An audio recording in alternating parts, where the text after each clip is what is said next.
আবু হুরায়রা রাদিয়াল্লাহু তাআলা আনহু বলেন, রাসূল সাল্লাল্লাহু আলাইহি ওয়াসাল্লাম বলেছেন, কালেমাতানে, দুটি বাক্য, খাফিফাতানে আলাল লিসানে, উচ্চারণে হালকা, একেবারে সহজেই হালকা, অজুও লাগে না, টাকাও লাগে না। এক ধরনের ইবাদত করতে টাকা লাগে, বলেন তো সেটা কি? হজ। এক ধরনের ইবাদত করতে অজু লাগে, কি সেটা? সালাত। তো আমি যেই ইবাদতটার কথা বলতে চাচ্ছি সেটাতে টাকাও লাগে না, অজুও লাগে না, আর বেশি সময়ও লাগে না, আর বলতে ভারীও লাগে না। সেইটা আবার হাবিব আতানা ইলার রহমানে, রহমানের কাছে খুব প্রিয়, খুব পছন্দ করে। সাকিলাতানে ফিল মিজানে, দাঁড়ি পাল্লাই ভারী। এ দেখেন, দাঁড়ি পাল্লাই ভারী, তবে সবচেয়ে ভারী নয়। সেটা কি? সুবহানাল্লাহি ওয়া বিহামদিহি সুবহানাল্লাহিল আযীম, সুবহানাল্লাহি ওয়া বিহামদিহি সুবহানাল্লাহিল আযীম। বলেন, কোনো বার নাই, 200, 500, 50 নাই, যে যা পারে লুটে নেন, নেকি লুটে বস্তা ভর্তি করে নেন, শ্বাস বন্ধ হলে শেষ। আর একটা ছোট্ট ইবাদতের কথা বলি, ব্যাগ বুকচা ভর্তি করে নেন। সেটা হলো সূরা ইখলাস 3 বার পড়লে একবার কোরআন মাজিদ পড়ার সমান নেকি হয়। একবার মানে 10 পারা, একবার মানে 10 পারা, একবার মানে 10 পারা, 3 বার মানে 30 পারা। নেন, যে যা পারে 1 মিনিটে 30 পারা।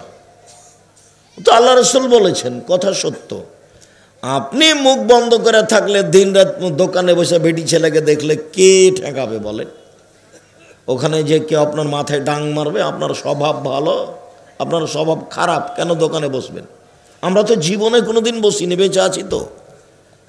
আমার জীবনে কোনোদিন আমি চায়ের স্টলে বসিনি। আমার মা বলতেন, 1, দোকানে বসিও না, 2, প্রাইভেট পড়ায়ও না, 3, কারোর সাথে বন্ধুতালি করো না, 4, দাওয়াত খায়ও না। আমার মা নিরক্ষর, বাড়ি থেকে বের করার সময় তো এটা বলতেন, এই 4টে। আমরা তখনও কোনোদিন দোকানে বসি না, এখন তার প্রশ্নই আসে না। তা আমরা বেঁচে আছি না মরে গেছি? আমরা হাটে বাজারেই যায় না, আমাদের বউ তো বহু দূরের কথা। আর আপনার বউ কি যে দোকান পড়েছে, খালি ভ্যানিটি ব্যাগ নিয়ে শয়তানের মতন ঘুরে বেড়াই। আর আপনি কাপুরুষ, ঘৃণিত পুরুষ, আপনি তাকে দেখেন, ছি। আর আপনার স্বভাব দেখলে আমাকে খুব কষ্ট হয়। আপনার শরীরে রক্ত আছে, এটা আমার মনে হয় না, মনে হয় যে সবই পুজ।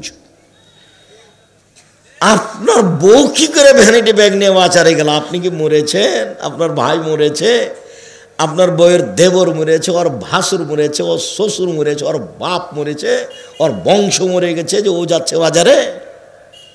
ওর শ্বশুরের বংশে কেউ নেই, ওর বাপের বংশে কেউ নেই, সবাই মরে গেছে। ওইভাবে সাড়া দেওয়া আমি পছন্দ করি না। এক খেলে চেয়ে থাকবা। তোমাকে বলছি, তোমার মাই তো খারাপ, তোমাকে খারাপ লাগে না কেন? তোমার বোনই তো এরকম খারাপ। এই যেখানে বসে আছে, নখে নেইল পালিশ দেওয়া আছে, নখ বড় বড় আছে, কোন স্বভাব? তোমার মাকে তুমি সৎমা বলে ডাকিও, তোমার বোনকে বলে দিও তোমার মাকে যেন খালা বলে, সৎমা বলে। তোমার মা এরকম কেন? তোমার মায়ের স্বভাব কেন এমন? তোমার বাপ কিছু বলতে পারে না? সংসার এমনি চলে? সংসার এটি কি গরু ছাগলের সংসার? এটি কি পশু প্রাণীর সংসার? এটি কি কুকুর শ্রীগালের সংসার? এটা মানুষ। আবার এরা আহলে হাদিস, শুধু মানুষ নয়, এরা আহলে হাদিস, মানে হাদিস মেনে চলে। তোমার মা কি করে? জাবের রাদিয়াল্লাহু তাআলা বলছেন যে, আমি রাসূলের সাথে এক যুদ্ধে ছিলাম, তো আমরা এখন মদিনায় ঢুকবো, ফিরে আসছি। তো আল্লাহ রাসূল বলেন, এই থামো, আমরা রাতে এখানে থাকবো, সকালে বাড়িতে যাব। তো আমি জাবের বললাম, আল্লাহর নবী, আমি তো নতুন বিবাহ করেছি, আমাকে বাড়ি যেতে দেন। তো আল্লাহ রাসূল বললেন, ও তুমি নতুন বিবাহ করেছ? আচ্ছা, তুমি তালাক প্রাপ্ত মেয়ে বিবাহ করেছো না কুমারী মেয়ে বিবাহ করেছো? আমি তালাক প্রাপ্ত মেয়ে বিবাহ করেছি। তো আল্লাহ রাসূল বলছেন, তুমি কুমারী মেয়ে কেন বিবাহ করলে না? তুমি তার সাথে খেলতে, তোমার সাথে খেলতো। তখন জাবের বলছেন, আল্লাহ নবী দেখেন, আমার আব্বা ওহুদের যুদ্ধে শহীদ হয়েছেন, 9 জন মেয়ে রেখে আমার 9 জন বোন আছে। আকরাহুয়ান আতাজাওয়াদা মিসলাহুন্না অফিরাতিনাল খারকা, আমার বোনদের সমবয়সের বুদ্ধি কম মেয়েকে আমি বিবাহ করা পছন্দ করিনি 4টা কারণে আল্লাহর নবী। আমি বেশি বয়সের মহিলা বিবাহ করেছি 4টা কারণে। আমার বোনদের সমবয়সের কম বয়সের বুদ্ধি কম মেয়েকে বিবাহ করতে চায়নি 4টা কারণে আল্লাহর নবী।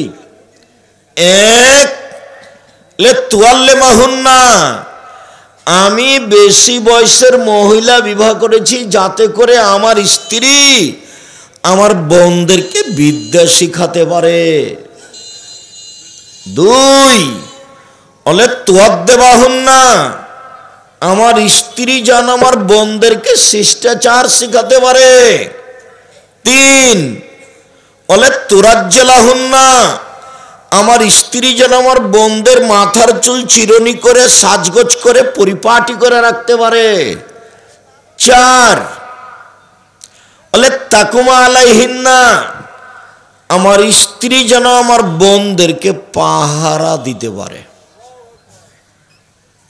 বলো তোমার মা কি পাহারা দেয়? বলো তোমার মা কি শিষ্টাচার শিখিয়ে দেয়? তোমার মা তো শিষ্টাচার শব্দই শোনেনি। শিষ্টাচার তখন ঘোড়ার ডিম।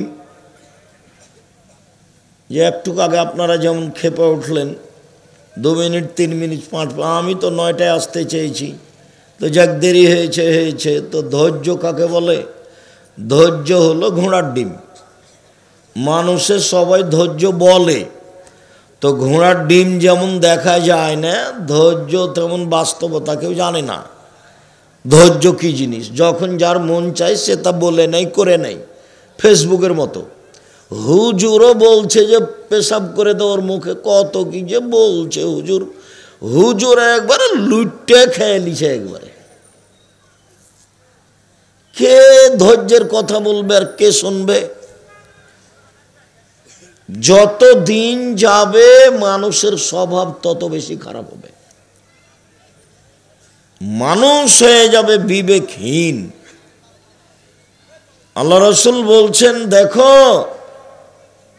কাইফা বিকুম বিজামানিন, তোমাদের কি হবে, যুগের কি হবে। আবু মুসা, তোমাদের কি হবে, যুগের কি হবে। উবকিতুম মিন হুসালাতি মিনান নাস, যেদিন তোমরা থাকবা আগাছার মাঝে, সমাজে কেউ ভালো মানুষ থাকবে না, প্রায় সবাই পশু প্রাণী গরু ছাগলের মতো। সেদিন তোমাদের কি হবে, যুগের কি হবে। মারেজাতুল উহুদ ওয়াল আমানাত, আমানতও থাকবে না, অদা অঙ্গীকারও থাকবে না, কারো কাছে 10-এর পয়সা নিরাপদে থাকবে না। খুব ব্যতিক্রম। মাওলানা, হাজি, গাজী, মসজিদের ইমাম, সভাপতি সবাই 10-এর পয়সা লুটে খেয়ে নিবে। সেদিন তোমাদের কি হবে, যুগের কি হবে। আবু মুসা, তোমাদের কি হবে, যুগের কি হবে। ওয়াখতালাফু বাইনান নাস, মানুষের মধ্যে মতবিরোধ বাড়বে, কেউ কারো কথা মানবে না। দেখো মতবিরোধ কিভাবে ঢুকবে, দেখো দেখো দেখো দেখো, এই যে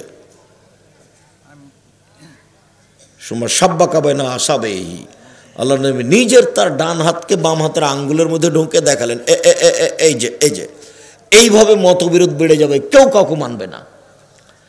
সেদিন তোমাদের কি হবে, যুগের কি হবে। বলেন তাহলে, ফামা তামরুনি, আপনি বলেন আল্লাহ নবী কি করতে হবে বলেন। তখন আল্লাহ রাসূল বলছেন, শোনো, 1, আলজাম লিসানাক, মুখখান বন্ধ রেখো, মুখ ব্যবহার করিও না, করলেই বিপদ। মুখ ব্যবহার করবো না। এই ছেলেরা, এই যাও বসো, এখানে দাঁড়িয়ে আছো কেন? তোমরাই কি দেখাশোনা করছো নাকি? ছোট বড় সব বসো, জায়গা তো সামনে আছেই। রাস্তাঘাটে কেউ কোথাও থাকবেন না। আমি আপনার জন্য এসেছি অনেক কষ্ট করে, দয়া করে আপনি আমাকে কাজ দেখাবেন না। এখন যদি আপনি দোকানে বসে বসে থাকেন তাহলে আপনি ওই পশু প্রাণীর অন্তর্ভুক্ত। আমি আপনার জন্য এসেছি এবং এখানে এসেছি খুব কষ্ট করে, অনেক লম্বা পথ। দোকানে আপনি বসে থাকবেন, গল্প করবেন, এই জন্য আমি আসিনি। আপনার স্বভাবটা একটু ভালো করেন। এখন কুকুর স্ত্রীদের মতো, পশু প্রাণীর মতো কোনো জায়গাতে দোকানে বসে চা খাবেন, আড্ডা পিটবেন, আর আমি এখানে কোরআন হাদিসের কথা বলবো, আপনার এত ঘৃণিত স্বভাব আমি দেখতে চাই না। আমি আপনার জন্য এসেছি, আপনাকে আমি অনেক ভালোবাসি। কিছুক্ষণ কথা হবে, আপনার বিরক্তির আগে শেষ করব কথা ইনশাল্লাহ। রাজশাহী ফিরে যাব, ক্লাস নেব ইনশাল্লাহ। সম্মানিত দিনী ভাই বোন, তোমাদের কি হবে, যুগের কি হবে আবু মুসা? তো বলেন কি করব? মুখখান বন্ধ রেখো, মুখ ব্যবহার করিও না। ভালো কথা ছাড়া মুখ ব্যবহারই করবে না। মানুষে তোমাকে মেরে প্রতিশোধ নিবে, এমনিতেই মারবে। লাইদিল কাতেল ফিমা কাতালা ওলা মাকতুলু ফিমা কতেলা। হত্যাকারী বুঝবে না কেন আমি মারলাম, নিহত ব্যক্তি বুঝবে না কেন আমি মরলাম। ব্যাপারটা কি, আমাকে মারছে কেন? আমি তো একে চিনি না। যে টাকা দিয়েছে সে জানে কেন মারছে, তো যে টাকা নিয়েছে সে তো জানে না।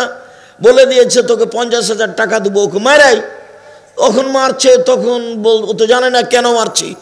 এখন যাকে মারা হচ্ছে সে বলছে ব্যাপারটা কি, আমাকে মারছে কেন, এ কে? আল্লাহ নবীও বলছেন হত্যাকারী বুঝবে না কেন আমি মারছি, নিহত ব্যক্তি বুঝবে না কেন আমি মরলাম। হাদিস তো বুখারী মুসলিম, তো আল্লাহ নবী বলছে। সেটা হলো এখন মানুষ পশু প্রাণীর মতো, গরু ছাগলের মতো, কুকুর শ্রীগুলোর মতো, কেউ কাউকে মানে না, ছাড় দেওয়া বুঝে না। ছাড় দিয়ে চলতে হবে, প্রতিশোধ বলে কোনো জিনিস নাই। এসেছি আপনার কাছে, জিন্দেগিতে কোনোদিন প্রতিশোধ নেবেন না কারো, প্রতিশোধের পাতা ছিঁড়ে দেন। প্রতিশোধ নেব না, মামলা ভোগ করব, মামলা করব না। কেউ যদি মামলা করে পিছনে পিছনে মামলা চালাতে হবে, নইলে আমাকে জেলে যেতে হবে। আমি নিজে মামলা করব না। কোটি টাকা গেছে গেছেই, জমি জায়গা গেছে গেছেই, প্রতিশোধ নিব না। বদনাম কারো করে বাঁচতে রাজি নই। রাতে যখন ঘুমাবো, আল্লাহ মানুষের সাথে যে লেনদেন ছিল সব শেষ করিয়া, মানুষকে মাফ করিয়া ঘুমিয়ে গেলাম। বিচারের মাঠে উঠলে কোনো জবাব যেন আমাকে দেওয়া না লাগে, তোমার কাছে ক্ষমা ভিক্ষে চেয়ে ঘুমিয়ে গেলাম। আল্লাহুম্মা আসলামতু নাফসি ইলাইকা ওয়াজ্জাহতু ওয়াজহি ইলাইকা ওয়া ফাওয়াজতু আমরি ইলাইকা। সব কিছু আপনার কাছে সমর্পণ করলাম। অলজাতু জাহারি ইলাইকা রাগবাতা রাহাবাতান ইলাইকা লা মালজা ওয়ালা মানজা মিনকা ইল্লা ইলাইকা আমানতু বিকিতাবিকা আল্লাযী আনজালতা ওয়া নাবিয়্যাকা আল্লাযী আরসালতা। যে কিতাব কোরআন দিয়েছো সেটাও মেনে নিয়েছি, যে নবী রাসূল মুহাম্মদকে পাঠিয়েছ তাকে নবী বলে মেনে নিয়েছি। ঘুমিয়ে যান। দোয়া মুখস্থ না থাকলে, যুবক তোমাদের জন্য 24 ঘন্টা, মুরব্বীদের জন্য 7 দিন, এই দোয়া পড়েই ঘুমাতে হবে। আল্লাহ রসুল এই দোয়া পড়েই ঘুমাতেন ডান কাতে। আয়েশা রাদিয়াল্লাহু তাআলা আনহা বলেন, এই যে আওয়াইল্লাহ ফিরাসেহি, যখন আল্লাহ রসুল তার বিছানায় যেতেন তখন তিনি ডান কাতে হাতের নিচে মাথা রেখে, হাতের উপরে মাথা রেখে তিনি বলতেন এই দোয়া, তারপরে তিনি ঘুমিয়ে যেতেন। অন্য এক বর্ণনা এসে উজু করে এসে। পশু প্রাণীর মতো জীবন কাটায় না। যে কয়েকদিন বেঁচে আছেন একটু ভালো হয়ে থাকার চেষ্টা করেন, কারো পিছে পড়িয়েন না, হালাল রুজি উপার্জন করেন। আমার পরামর্শ নেন, সমস্যা নেই। কি পরামর্শ আব্দুর রাজ্জাক সাহেব? চকলেট বিক্রি করে খাবো, লোন নেওয়া লাগবে না।